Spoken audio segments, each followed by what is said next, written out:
Yeah, you're good.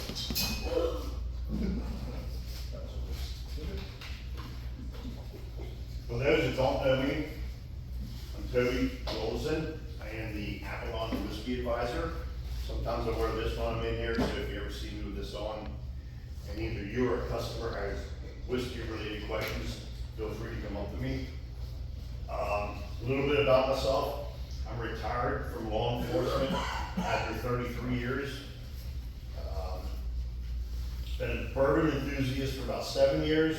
I am a certified bourbon steward through the Thief and Stave Society in Kentucky, Moonshine University.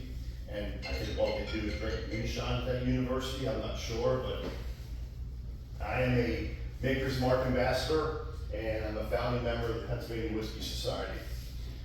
Also RAMP certified, I just got that recently in case I was behind the bar for anything. Back in 2023, I did a Kentucky Bourbon Trail tour, and while I was there, I either toured, tasted, or had some level of experience at the following distilleries in Kentucky, and that's Woodford Reserve, Buffalo Trace, Castle and Key, Maker's Mark, Four Roses, Wild Turkey, Bardstown Bourbon Company, Lux Row, Heaven Hill, Willett, Jim Beam, Evan Williams, Mickers, Peerless, Old Forester, Angel's Envy, and Rabbit Hole. Holy hell. Distilleries outside Kentucky. On one trip? Yeah. Jesus. Distilleries outside Kentucky. Or I toured Sagamore down in Baltimore here, Mason-Dixon, which is over in Gettysburg, McLaughlin, which is outside Pennsylvania. Guy runs it just out of his house, but makes delicious small barrel whiskey. And Stolen Wolf in Livitz in Lancaster County, along with A. Smith Bowman in Virginia. In addition, I've done direct tastings with master distillers, including Brent Elliott from Four Roses, Michael Palladini and Danny Police from Penelope Bourbon, and Jeff Duckhorn from Redwood Empire, excuse me. Does that make me an expert? No, not at all. I love bourbon after I got into retirement, and just try to absorb as much knowledge as I can about it. But by no means am I an expert, but I'm hoping to help you guys out. Do we have servers, cooks, and bartenders here, or just no? Just front of the house. Okay, so going to go over a little bit of brief kind of ABCs or Whiskey 101 for those that are interested. The bartenders may know more than the servers, but I'm basing it for both you guys to see if it helps you at all when you have an experience with a customer that's either a novice beginner bourbon drinker or whiskey drinker, or somebody who's a bourbon enthusiast. And just so you know, as Avalon's Whiskey Advisor, you won't always see me here. Most of my time is spent trying to procure Matt and the bar rare bottles of bourbon, hard to get bourbon. Everything we buy is through Fine Wine and Good Spirits, that's the state law. But there's different ways to get it, and it's very difficult to get some of it, whether it be unpredicted online drops or running up to one of the licensee centers in like Lancaster or Harrisburg. So that, I have a wealth of my time trying to get those bourbons from Matt. Otherwise, when I'm not doing that, I prepared the flight sheets, which we'll go over a little bit in case there's any questions on them, and helped him with the whiskey bar as much as I can, and we'll see what happens in the future. Eventually, I'd like to get into some private tastings by reservations. We'd like to look at some whiskey dinners in the future. There was a gentleman called Raymond Chandler, and his famous quote is, "There is no bad whiskey. There's only some whiskeys that aren't as good as others." I've tasted some bad whiskeys, but overall, one thing to take away from this, especially when you're dealing with customers, whether they're asking for recommendations, and I know some of you might not have any of your own personal experience with whiskeys a lot. Whatever they want, whatever their palate prefers, everybody's different. I equate it to like ice cream flavors. You know, that's why we have strawberry chocolate, vanilla, peanut butter, etc. Doesn't mean any one of them is better than the other. Very similar with whiskey. but where whiskeys can seem similar in some aspects, they can be vastly different in others, especially the way they taste to some people. All bourbon is whiskey, but not all whiskey is bourbon. So whiskey is the umbrella that captures bourbon underneath. Included under that umbrella is Irish whiskey, Japanese whiskey, Scotch whiskey, Canadian whiskey, bourbon, and American whiskey are under there also. To be a whiskey, it must be distilled from a grain such as corn, wheat, rye. They recently included rice and barley. Rye whiskey is very similar to bourbon, except the mash bill or the grain recipe contains a lot more rye than it does corn. There are 6 things that require the bourbon is federally regulated by several different laws in the United States. One of them is the Bottle and Bond Act of 1897. The other is the Taft decision, and that's the old President Taft of 1909. So what that regulation has done is brought the bourbon industry up to meet certain standards. And it's been good for the industry. Although we'll go over in time, bourbon has waned and risen since about 220, but of course during Prohibition and then during World War II, the bourbon industry all but collapsed. But now in about 2019, 2020, they just exploded with popularity again. So, and just a little historical background here is that, and before I get into that, what we're not going to talk about, it can be loosely referred to whiskey as stuff like Fireball, Crown Royal, Blackberry. There's a few of some Jack Daniels, I believe, has some flavored whiskeys. That's sort of an outlier outside the group. We're talking about more well-defined whiskeys that are all natural and don't have any flavorings in them. You know, not to say there's other brands that aren't any good. They're just outside the purview of what a true bourbon enthusiast prefers to drink typically. Corn whiskey was one of the first produced in America. And that started as our forefathers came over and pioneered the United States. They found that corn was a crop of choice. And as they moved west, if they would just try to take corn with them, it'd take up more storage space and it would go bad on them. Grow mold, get bugs, whatever. So they started turning it into liquor. And that was much easily transportable in jugs or some type of other container. And they also could use it to barter with other pioneers. So that's kind of how whiskey started in the United States, was corn whiskey and making their corn product last longer. Ultimately, something unique around here is the 2 ryes that were started in all of America, which is Pikesville rye and Old Overholt rye. Old Overholt started in Pennsylvania and Pikesville started in Maryland. So both very local ryes made with grains of rye from Pennsylvania and Maryland. Ironically, they're both owned by Kentucky companies now and they produce them out in Kentucky.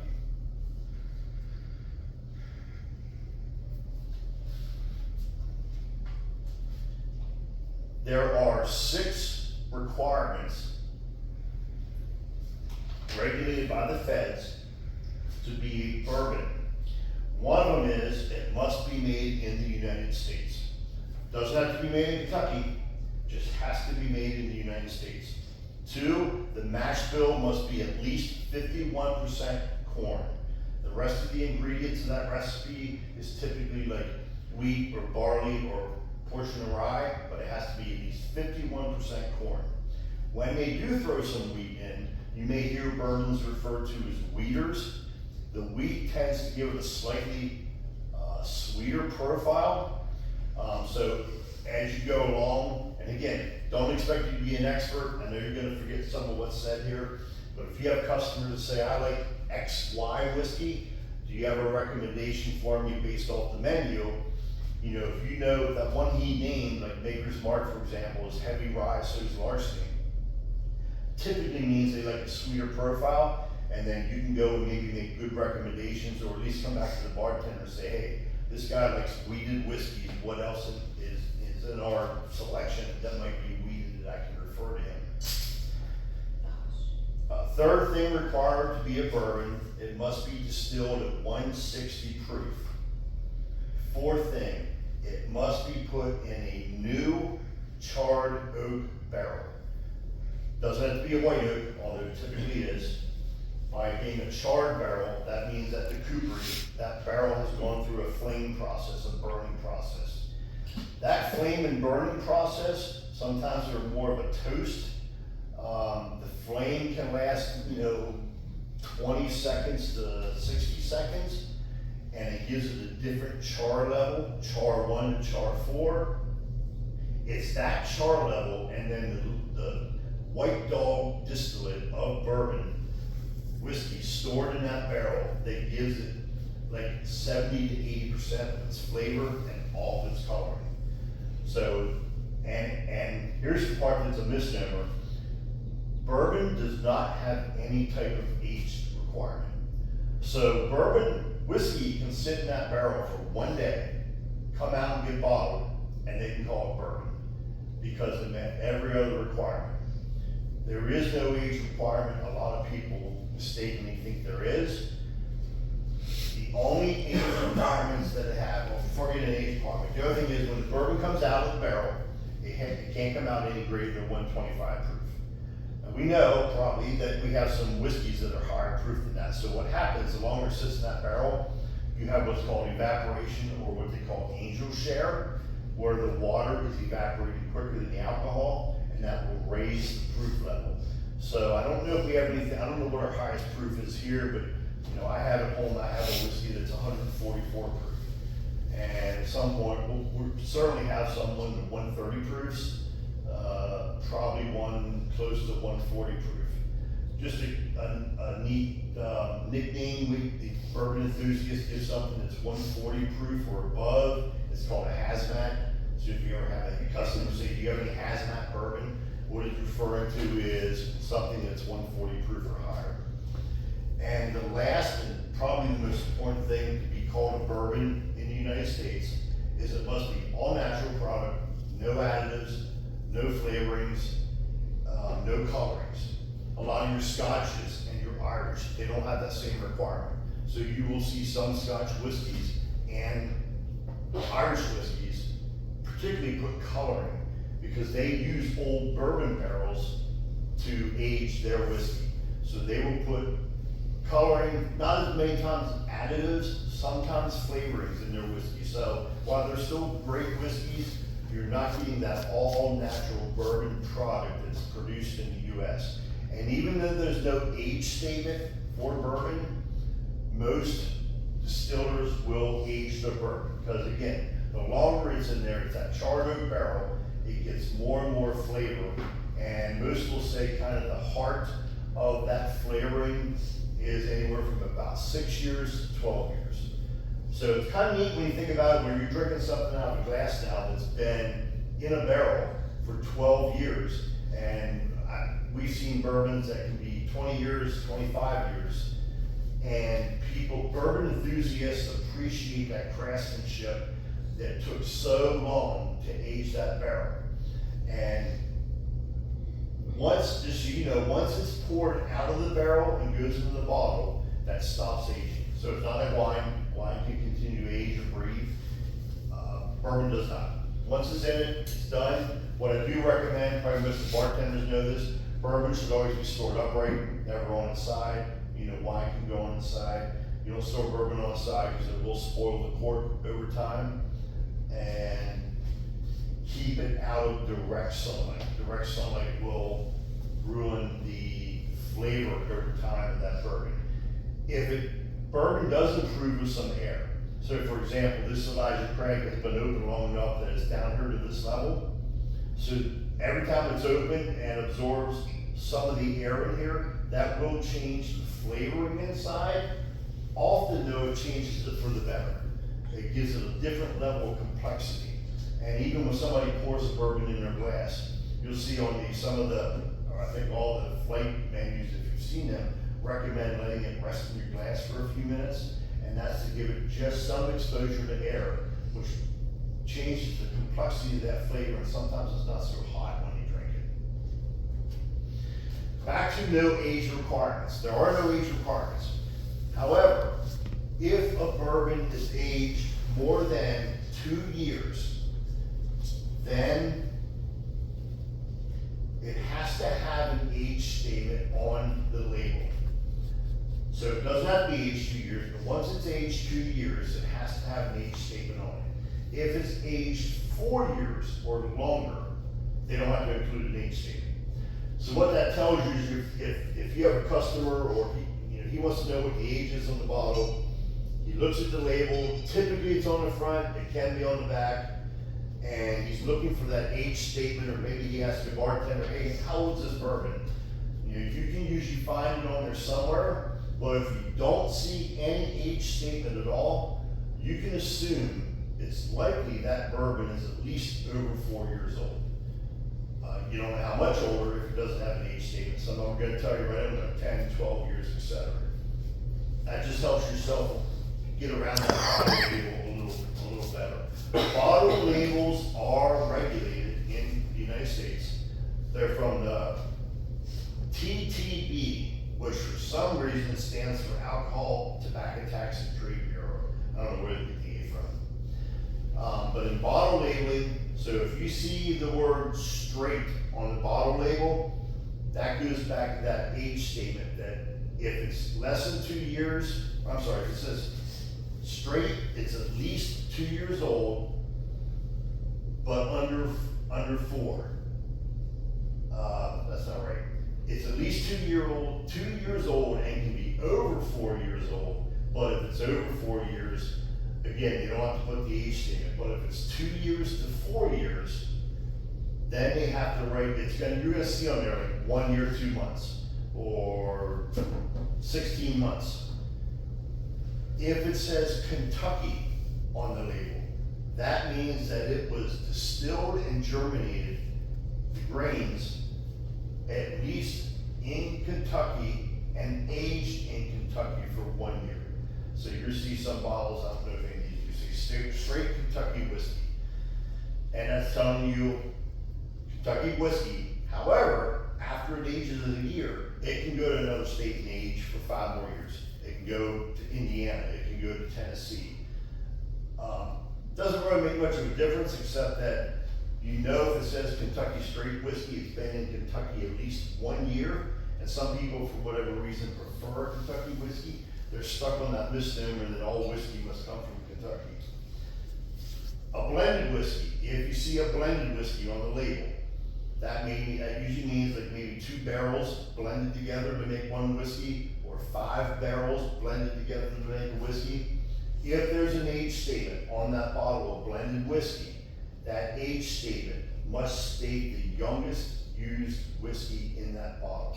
So if you have 1 barrel that was aged 3 years, you have 1 that was aged 5, 1 that was aged 12, the age statement is going to be that 3-year on the bottle. Now you can include the rest, but you have to put the 3-year age statement on the bottle. If it's called Tennessee whiskey, Jack Daniels infamously refers to their whiskey as Tennessee. Technically it's a bourbon. They like to have their own brand of whiskey, and they actually have a state law that when they empty their barrels, they go through a charcoal filtering process, and that's what they call the Lincoln County process. And they're famous for that, and then all it does is remove some particulates that might float in the bottle otherwise from the inside of the barrel, and then they call their whiskey Tennessee.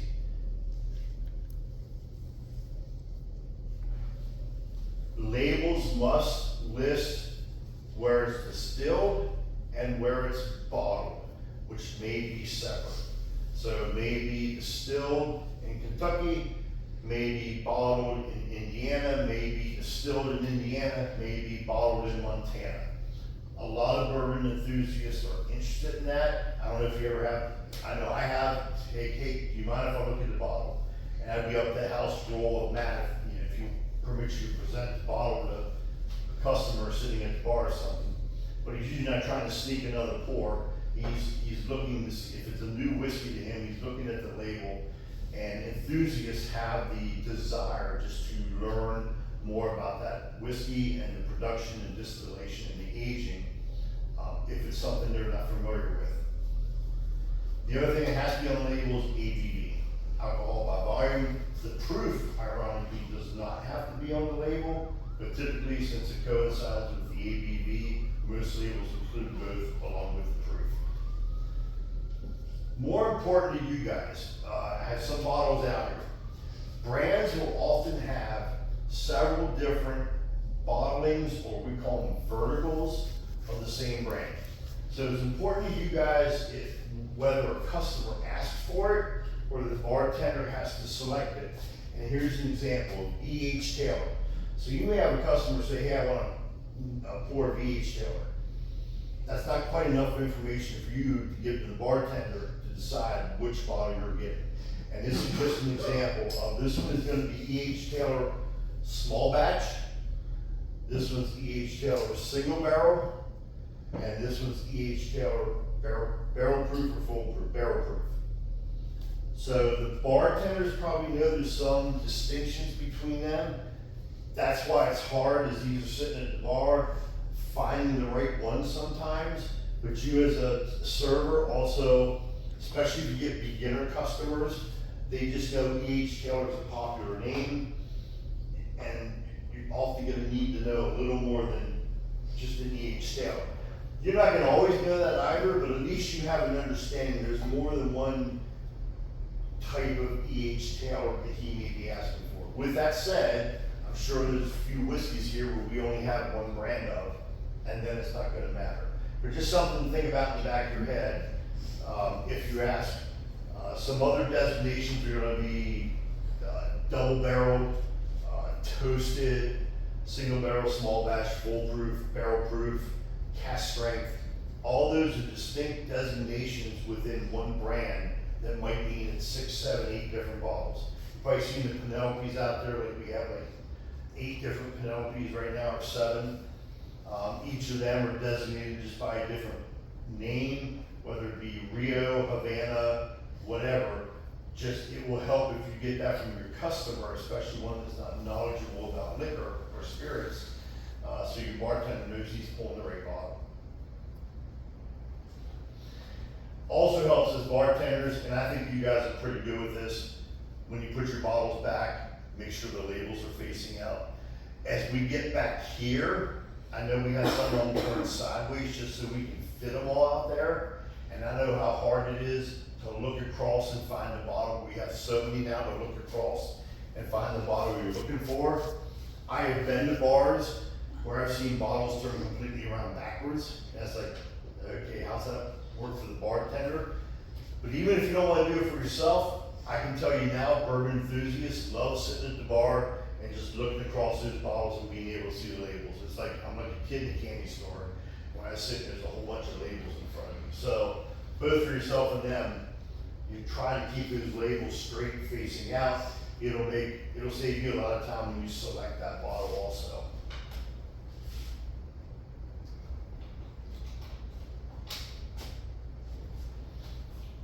If you don't know, our inventory stock will change over time. And that goes back to where I said I try to get some rare and allocated bottles. Some of them are really hard to get. Some of them they only put out once a year. So Matt and I will try to keep up with, if we don't have something, taking it off the list. With that said, the online menu list is the most up-to-date and accurate. Obviously the print menus, we're not printing them out every day.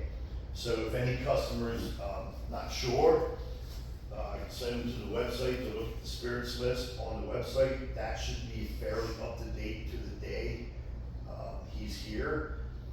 And so there's going to be, as we gain some popularity in bourbon enthusiasts, some of these bottles that we have now, like this one for example, is barrel proof. It's very, once this is out, we won't get this for at least another year. It'll be gone. It's a very difficult one to get. That's kind of pricing them accordingly, and that's why you see some bottles at the higher end. So if that's out, just keep that in mind. It is, if you see some things come off the menu, it's not like if you run out of vodka, you could run up here to Fine Wines and pick it up off the shelf. That's not how bourbon works. There are a few bourbons like that, but not many. I'm gonna put a QR code on the menus too. That way, and put something like, scan this for them it's up to date. Because it is difficult to print that spirit sheet out because it's a lot of paper and ink. And So we add stuff too often to be printed out all the So, time. and you guys can probably tell, if you have a customer, do you give the bourbon menu, do you give whiskey menus automatically? Okay. Yeah. Like I say, you can tell sometimes who's interested in whiskey and who's not. So those are the ones to make sure, if you think they're interested in whiskey, tell them, hey, scan the barcode, there may be some new ones on there. And I think most guys are gonna understand that, you can't keep your print menu up to date, 24/7. But there are gonna be, when we bring new whiskeys in, some of them are gonna be highly allocated whiskeys and highly sought after. We don't wanna miss that customer as a client that would have bought the whiskey we just got in that day, whether it be like Russell's Reserve 15 or something, that's probably a $45, $50 pour. $50, yeah. We'd like to get that to them, and if they're just looking at the hard print menu, they're gonna miss that. Store picks, commonly called store picks, more apropos to us is bar picks or restaurant picks. We are bringing in some restaurant picks. We've already picked them. We're gonna be getting a Maker's Mark private save. We're gonna get a Knob Creek Rye, a Knob Creek Bourbon, and eventually an Elijah Craig Barrel Proof. Store picks just means that somebody has tasted them and chosen one barrel over another because they thought it was better, then they bottle it, and that store, that bar, that restaurant gets the whole barrel. Unfortunately, we can't sell full barrels or full bottles out the door here, but we are going to incorporate them into more cocktails as we get them, probably old fashions, probably some other specialized cocktails from that bourbon. Usually when our store picks come in, they'll be pretty clear to you. It's gonna say Avalon Ale House on the label. But here's an example, and those are gonna be really the only ones we have. They're either gonna be Avalon Ale House, or they're gonna be Fine Wine and Good Spirits.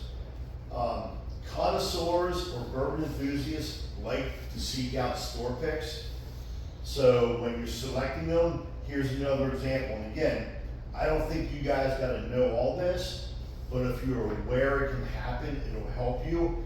These are two Heaven Hills, and even close up, you can't tell there's much difference in these.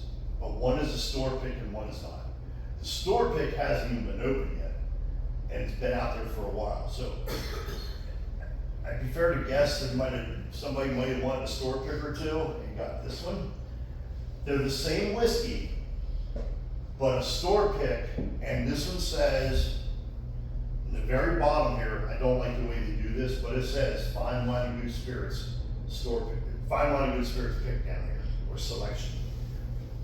This one, I don't even know what it says down there. It just says bottled by. So this is an example, one that unusually you can barely tell, and you certainly can't tell from a distance. But if a customer says, hey, I like the Heaven Hill store pick, because they're listed separately on the menu. They're two different whiskeys, and this one's probably gonna be $1 or $2 more for a pour because it's more sought after as a store pick. So just keep in mind, if they say store pick or bar pick, or I want your Avalon pick, or I want your Fine Wine and Good Spirits pick, make sure you're selecting the correct bottle. Most of them, I don't have another store pick here right now. Most of them aren't quite as hard to tell. You get that Old Forester there. Yeah, this is, I don't have the regular Old Forester, this is a hard to get bottle, but this one will say, this one says Keystone State Selection. So that was a Fine Wine and Good Spirits pick. That Fiddler's up there too. That's got a better But that's the label on only it. one, and the Fiddler's is also, yeah, this one marks it a little more, a little bigger. So if we can someday bring in this Fiddler bottle and have this one with it, and one be a regular Fiddler release, and this would be the store pick release with the sticker. So usually you're gonna see a sticker, you're gonna see some kind of print on it, some of them hang medallions, buffalo, or Blanton's. I don't know if you still have the Blanton's gold. We had a Blanton's Gold store pick that on this little tag, it's got a sticker that says fine wine and good spirits. Just something to keep in mind that there will be times we have two bottles that you think are, and they are essentially the same juice, the same whiskey. It's just that somebody tasted one, and if a customer wants the store pick, we want to make sure we select the store pick to pour for.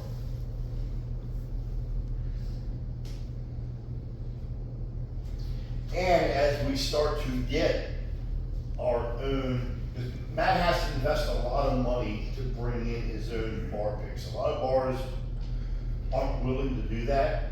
So when we get them in-house here, which will be soon, any day, especially for the Knob Creek and the makers. Yeah, they should be here next week. We want to start, we're going to incorporate them on the menu some more. Like I said, we're going to try to get them in some cocktails. And I think it'll go a long ways to you guys. If it appears that the customer is looking for whiskey, recommend that, hey, we have 2 or 3 or 4 store picks if you're interested. And then he could probably find them on the menu, but I'm gonna list them separately too. Okay. Like right underneath Whiskey Flights, it'll have all of our picks. There we go. But it'll help to sell them up a little bit, point them out. Because if we don't move them, and they're all good, I helped tasting, we had a couple of other people taste, they're all delicious picks.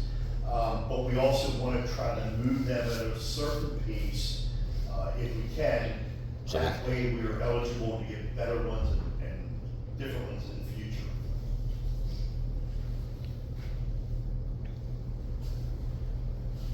Serving bourbon to bourbon enthusiasts, and even beginners. The glass with which you serve is important to an enthusiast. We do not have any of these right now. I'm not even positive we're going to get them. It's not absolutely necessary, but this is the standard. This is a Glencairn glass with the tulip shape. That's the standard for tasting bourbon. It enhances the nosing, the visibility, the tasting. That tends to be what you like to see at a bar. We have these, which I've told Matt are still just as good. They're like the next step down because they're still tulip shaped.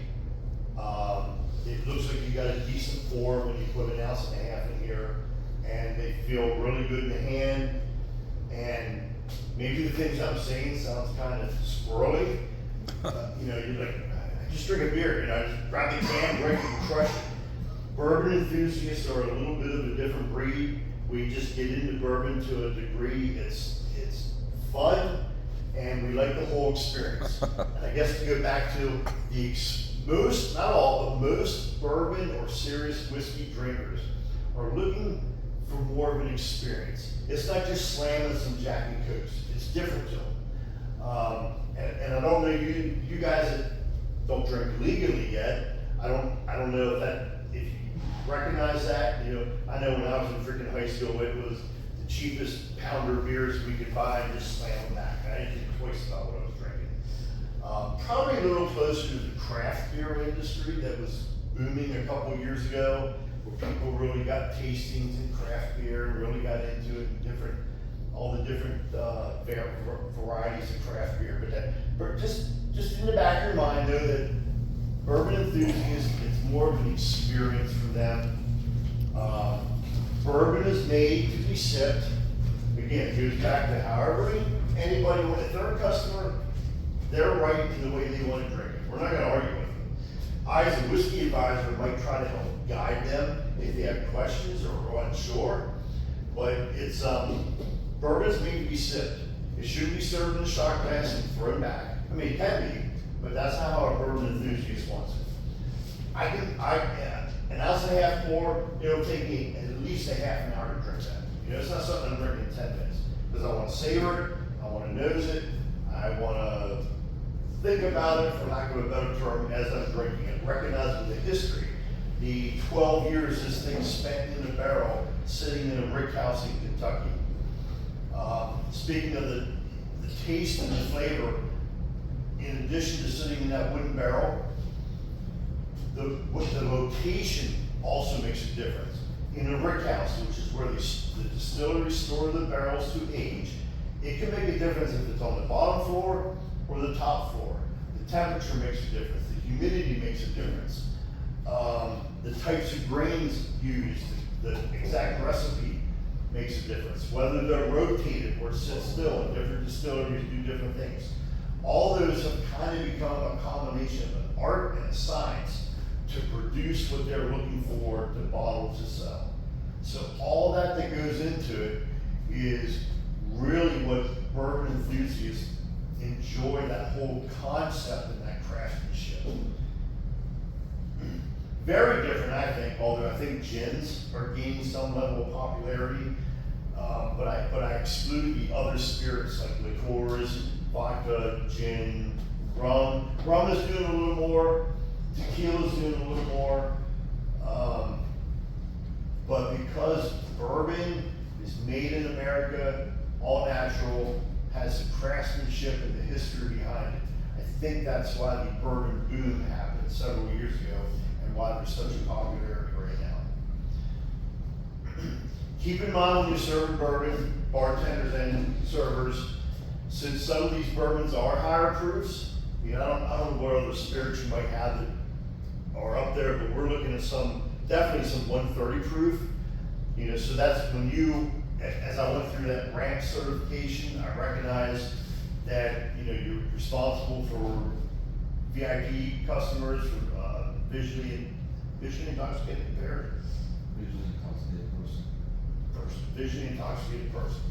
So, as you're evaluating your customers, see if it's drunk, keep in mind, if you just serve them 3 135 proof bourbons, that should become part of your evaluation, as opposed to giving somebody 3 12-ounce beers and whatever the ABV might be on that. And again, that goes back to why most bourbon guys will sip bourbon, because I'm a high proof guy, but I'll sip it. So sometimes my bourbon will go for an hour. So that's different than somebody slamming, say, 10 beers in the same hour. Just something to think about, that if you're serving a higher ABV, that might have some influence on your evaluation of VIP. Bartenders mostly here, I don't know if Matt has, if you guys do a standardized old fashioned, or you're kind of up each individually. Either way, if you're not aware, I just want to let you know that bourbon enthusiasts will oftentimes judge the whole bar based on their old fashioned. So when we come back here, and I don't know who's going to be back here, if you don't already have it, I'm hoping Matt, we kind of make sure there's a consistency with their old fashions. I'm recommending Luxardo cherries to him. I don't know if you use them now. You use Luxardo or Maraschino or whatever. Luxardo is kind of the name of the cherry that bourbon connoisseurs want to see in their old fashioned. They don't want it over muddled. We may look at smoking some stuff. I don't know how far we want to go with this, because I know the more that we do, I know the more work we create for you guys. But at the same time, like I said, a bourbon old fashioned is often somebody's gateway into bourbon, and have a good old fashioned will bring people back again and again, and they'll eventually start sipping on the other bourbon. Along with sipping on bourbon and along with yeast glasses, if you get somebody, a lot of people are going to drink it neat. So neat, for users that don't know, is room temperature straight into the glass. You then have on the rocks or chilled. Typically, I don't know, do your ice cubes fit in these? Okay, so you're using rocks glasses here. So if a customer, and they just ask you for a bourbon, I'd like to see, you can assume they want it neat, but you probably ought to ask how they prefer it. Because you know how people are, they ain't gonna tell you half the time. But the bartender is gonna know whether you want that neat, on the rocks, or mixed. So if it's on the rocks, they need to use, probably gonna use an old fashioned glass. Most bourbon enthusiasts prefer one big molded ice cube. I think you guys have some diamond ice cubes here or something. You put like 2 or 3 of those diamonds in, or just one? Okay, and that's what we don't want you to do, is load up the glass with ice. Unless the customer asks for it, that's fine. But otherwise, a typical old fashioned is 1 or 2. If I use regular ice out of my refrigerator, I'm using like 2, 3 pieces of ice, and that's it. So they have big molds. The idea with the molded ice is that it melts slower and you're not diluting your old fashioned with a lot of water.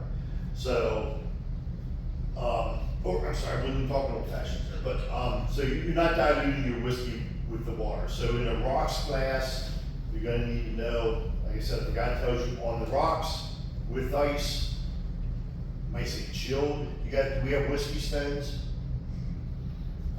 We might bring in whiskey stones at some point. I don't think they're that popular, but that's something that's kept cold all the time. And then with a whiskey stone, it's never melting. It'll chill the whiskey, but it doesn't melt any water. You're not diluting your whiskey in your glass.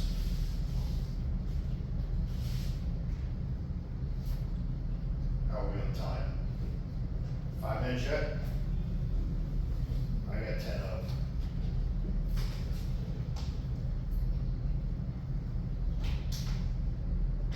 The flights we're putting out, the whiskey flights, all those flights have some sort of theme to them.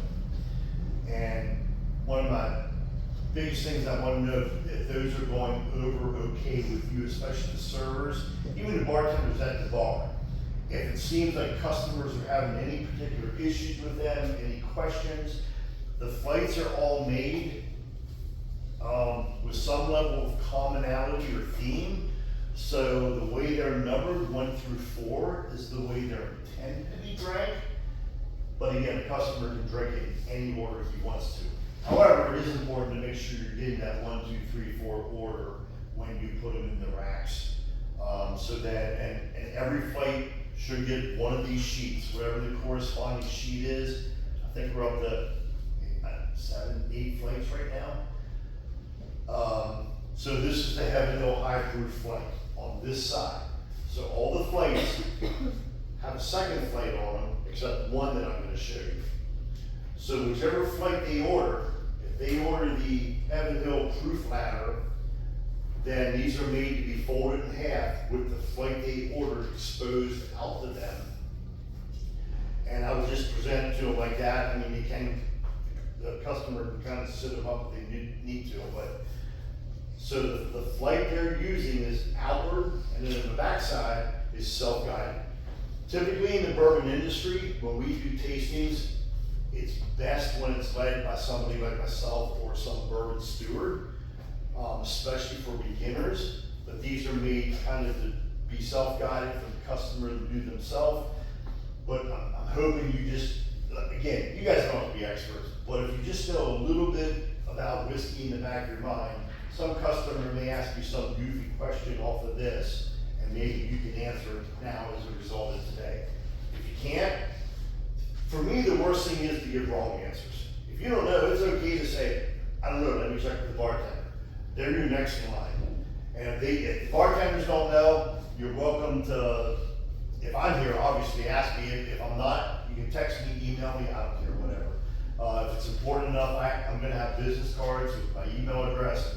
If some customer's like really interested in, hey, I think you ought to know about this flight and get this and do that, and blah, blah, blah, you can give them one of my business cards and you can email me. I ain't gonna answer that same day, but at least it's something to offer. We are going to soon, well first I'm making a flight just for ladies. This is gonna be called Whiskey for Her. When this goes out, it's gonna be the only one right now that doesn't have a flight on the backside. So it's gonna be the same as the other ones. These are 4 individual whiskeys or bourbons chosen that females often getting into bourbon seems to suit their palate better. And guys, it's a scientific fact, unfortunately, for us, women's taste buds and palates can pick up many more distinct, complex flavors than we ever can. Just the biology. So I'm curious to see how this goes over with ladies, if any of them, if it gets new females into bourbon, if it gets ones maybe that are hesitant to try one of the bigger flights. These, I'm not gonna say these are all that sweet, but they are made to conform a little bit to the lady's palate. So These, I don't know when Matt will get these out, but they're going on the online menus, and then we'll print some off and have these available. And I want to do a little bit of advertising on these, that they know they're out. And then the other thing we're going to do that will be different, that we didn't start yet, is going to be blind tastings. So in the industry, the fights you're seeing now are called side-by-side tasting. That means they know what whiskeys are, just like you do craft beer most of the time in a tasting. You know what they are, you can look at the notes, you can look at the background, and you just decide which one you prefer best, which one you like, which one you don't like. We're gonna do at least 2, probably up to 4 blind tastings. So, we haven't figured out with the bartenders yet, we don't want you guys hiding in the refrigerator to pour these pours.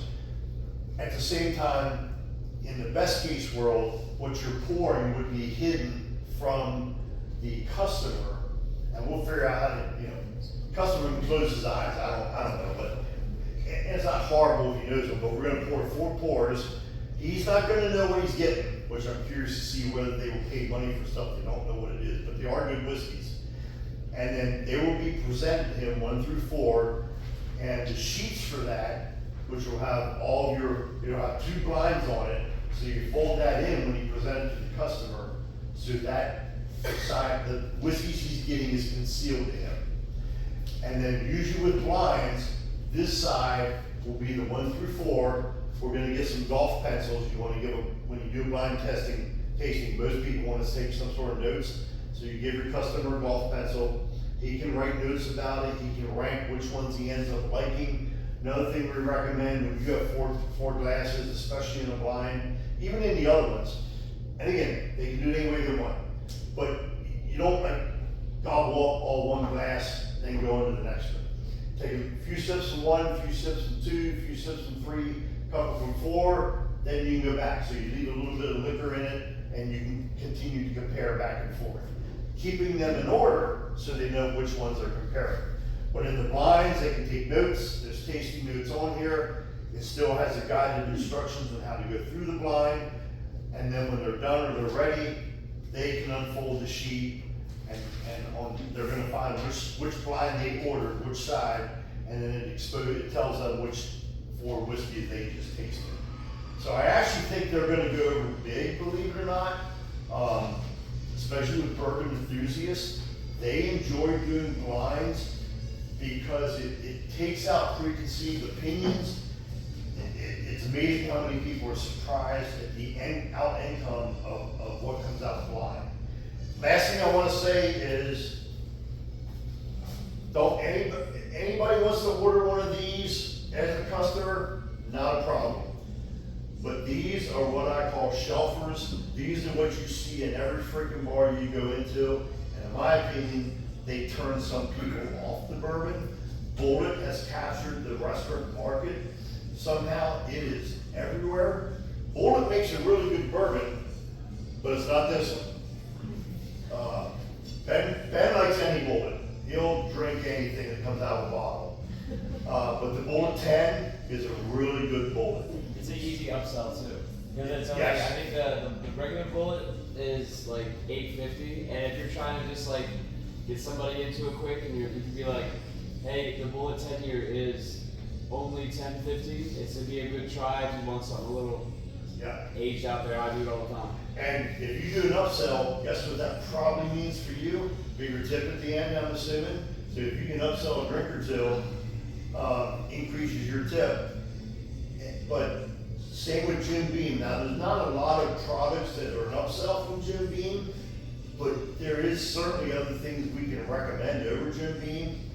Woodford is okay. Everybody thinks this is like the fancy whiskey. It's not. This is like their entry-level, bottom shelf stuff that I can barely drink. I will make it. Woodford and Old Forester sponsor the Kentucky Derby, so you'll see a lot of this coming year, or this coming month. It's not bad. Again, there's no bad whiskey, but there's a lot better whiskey than this stuff. So I like his idea. If you can upsell something, the Bullet 10 is fantastic compared to this. And I think so many people order this because it's in so many bars. It's the novices, They see it and that they think that's what's expected to order. These guys, if somebody's asking for a recommendation, hey, I don't wanna spend $30, $40, $50 on a bourbon, you have anything that's decent? We're the only ones that I'm aware of, and I have Fighting Cock out here too. We're the only ones, here's Fighting Cock. I don't know, there's definitely another bar in York County, I don't think they carry these. They're both Heaven Hill. This one's like $4 a pour, I think. This one might be $4 or $5. They're good whiskeys. So those are some great ones to recommend if anybody's looking for a low-end bargain. The regular Elijah Craig is a low-end bargain, and this stuff is fantastic. It's like $23 a bottle. Evan Williams puts out a green label, a black label, and one other one. The white label is bottle and bond. What bottle and bond means, again, that's a federally regulated term. It just means they went through some more restrictions, that their warehouse was under federal regulation when he stored it, and that it was all done by one distillery, and one distilling season, and then it comes out 100 proof. So that's another thing. You see, like this is a bottle of bond also. It just means it's next level above a standard straight Kentucky whiskey. But this is a great one. Matt just brought this in, and you got somebody in who wants to have 2 pours and doesn't want to spend $100. These are great ones to recommend. Also, feel free to let people, they want to walk up, and when we get back here, there's your table, they can certainly walk by here and browse the selection. Like I said, to me, it's a kid in a candy store, so even if I read your menu, and as you know, the prices are on there, we discussed whether, a lot of restaurants and bars, for some reason, don't put the prices on the menu.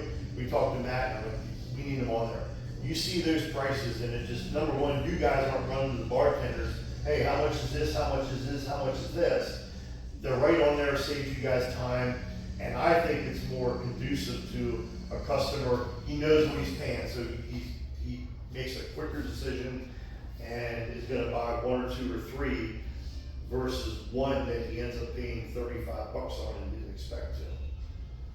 So I think I ran over time. I think that's it. Any questions? I'm also, as I'm here, don't hesitate to come up to me and ask me something. I have no problem, or email. Any questions? Anything? Okay, thank you guys. Thank you. This one? Yeah.